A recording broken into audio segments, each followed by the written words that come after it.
യേശു ക്രിസ്തുവിനെയും zero Malabar സഭയെയും സ്നേഹിക്കുന്ന പ്രിയരെ, 62 വർഷം മുമ്പുള്ള മാർപ്പാപ്പമാർ മുതൽ ഇപ്പോൾ അവശനിലയിൽ കഴിയുന്ന നാം സ്നേഹിക്കുന്ന ജീവിച്ചിരിക്കുന്ന വിശുദ്ധനായ ഫ്രാൻസിസ് പാപ്പ നമ്മുടെ എല്ലാ വൈദികരോടും ആവശ്യപ്പെടുന്ന ഒരേ ഒരു കാര്യം സഭ അനുസരിക്കുക, അൾത്താര അഭിമുഖ കുർബാന അർപ്പിക്കുക എന്ന് മാത്രമാണ്. ഇത് ചെയ്യാതെ മാർപ്പാപ്പയ്ക്ക് വേണ്ടി പ്രാർത്ഥിക്കുന്നത് പോലും പാപമായി തീരാം.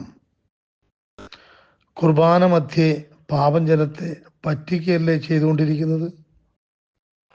ഒരു വശത്ത് മാർപ്പാപ്പയുടെ പേര് പറയുന്നു, മറുവശത്ത് മാർപ്പാപ്പയെ അനുസരിക്കാതിരിക്കുന്നു, ജനത്തെ തെറ്റിദ്ധരിപ്പിക്കുന്നു. ഇങ്ങനെയുള്ളവരുടെ ജനത്തെ പറ്റി ആളുകൾ പലതൊക്കെ പറഞ്ഞു പരത്തുന്നുണ്ട്.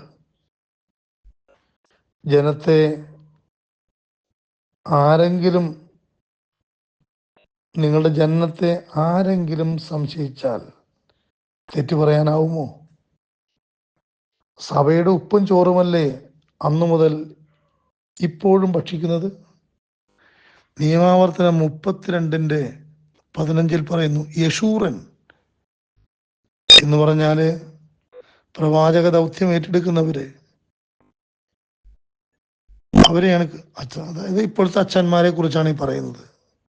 തടിച്ച് ശക്തനായി കൊഴുത്തു മിനുങ്ങി അവൻ തന്നെ സൃഷ്ടിച്ച ദൈവത്തെ ഉപേക്ഷിക്കുകയും തൻ്റെ രക്ഷയുടെ പാറയെ പുച്ഛിച്ച് തള്ളുകയും ചെയ്തു.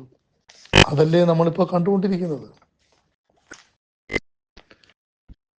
നമ്മുടെ എറണാകുളം രൂപതയ്ക്ക് വേണ്ടി, വൈദികർക്ക് വേണ്ടി ചരിത്രത്തിൽ ഇത്രയും അപമാനവും ത്യാഗവും സഹിച്ച മറ്റൊരു മാർപ്പാപ്പയും ഉണ്ടായിട്ടില്ല. ഈ വിശുദ്ധന്റെ മരണത്തിനു മുമ്പ് കുർബാന പ്രശ്നം നിങ്ങൾ തന്നെ കീഴടങ്ങി പരിഹരിച്ചില്ല എങ്കിൽ, ദുർമാതൃക നൽകിക്കൊണ്ടിരിക്കുകയാണെങ്കിൽ, ദൈവശാപം നിങ്ങൾക്കും നിങ്ങളുടെ കുടുംബത്തിനും കൂടെയുള്ളവർക്കും തലമുറ തോറും കിട്ടും, തീർച്ച. കഴിഞ്ഞ കുറച്ച് വർഷങ്ങളായി ഈ വിമതന്മാരായ വൈദികരുടെയും അവരുടെ ശിങ്കിടികളുടെയും വാക്കുകേട്ട് ജീവിച്ച പലരും ഇന്ന് രോഗികളും ദുർബലരും ആയിക്കഴിഞ്ഞു. കാരണം ഇല്ലിസെറ്റ് കുർബാന, ഇല്ലിസെറ്റ് എന്ന് പറഞ്ഞാൽ നിയമപരമല്ലാത്തത്, ഇല്ലീഗൽ എന്നാണ് അതിനർത്ഥം. ഈ ബലിയിൽ പങ്കാളിയാകുകയും അത് ഭക്ഷിക്കുകയും ചെയ്യുന്ന ബ്ലാക്ക് മാസ്, അത് പോപ്പിന്റെ ഭാഷയിൽ പറഞ്ഞാൽ അത് ഇത്തിരി കൂടി വികൃതമാണ്, പറഞ്ഞാൽ ഇത്തിരി മോശമാണ്. അങ്ങനെയുള്ള കുർബാന അത് പങ്കെടുക്കരുത്, അത് അർപ്പിക്കരുത്. യൂക്രിസ്റ്റ് അബ്യൂസ് എന്നാണ് മാർപ്പാപ്പ പറഞ്ഞത്. അബ്യൂസ്ഡ് എന്ന വാക്ക് എന്താണെന്ന് വല്ല ഗൂഗിളിലൊക്കെ സെർച്ച് ചെയ്ത് അല്ലെങ്കിൽ വിദ്യാഭ്യാസമുള്ള ആരോടെങ്കിലൊക്കെ ചോദിച്ച് മനസ്സിലാക്കുകയാണെങ്കിൽ കുറച്ചും കൂടി നന്നായിരിക്കും. നമുക്കെല്ലാവർക്കും, എല്ലാ ഗ്രൂപ്പുകാർക്കും ഒന്നാകാൻ ദൈവം AKCC ഗ്ലോബൽ എന്ന സംഘം ഈ വരുന്ന 23-ാം തീയതി 3:30 തൃപ്പൂണിത്തറയിലെ തിരുവാങ്കുളം പള്ളിയിൽ തിരുസഭയുടെ കുർബാന 12-ൽ പരം വൈദികർ ചേർന്ന് നമുക്കായി ഒരുക്കുന്നു. വൈദികർക്ക് സഭയോട് കൂടെ ചേരാൻ പറ്റാതിരിക്കുന്നത് ഭീഷണി മൂലമാണ്. AKCC ശക്തമായ നിലപാടെടുത്ത് മുന്നോട്ട് വരും. ഒരാളും ഉപദ്രവിക്കാൻ പോകുന്നില്ല. അങ്ങനെ ഉപദ്രവിച്ചു കഴിഞ്ഞാൽ അവരാരും കുടുംബത്തിൽ കിടന്ന് ഉറങ്ങൂല. ഇത് വളരെ സത്യമായ കാര്യമാണ്.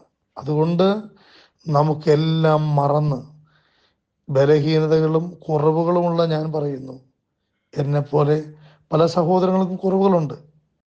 നമുക്കെല്ലാവർക്കും ഏകീകൃത കുർബാന അൾത്താര അഭിമുഖ കുർബാന, സഭയുടെ കുർബാന, അതിനുവേണ്ടി എല്ലാം മറന്ന് നമുക്കൊന്നാകാം. ഈ അവസരം ആരും തള്ളിക്കളയരുത്, ഉപേക്ഷിക്കരുത് എന്ന അപേക്ഷയോടെ ചുരുക്കട്ടെ. നിങ്ങളുടെ എളിയ സഹോദരൻ ഡോക്ടർ അമൽ, ഇവാഞ്ചലാശ്രമം കൂനമാവ്. എന്തെങ്കിലും സംശയം ഉണ്ടെങ്കിൽ എന്നെ ഒന്ന് വിളിക്കണേ.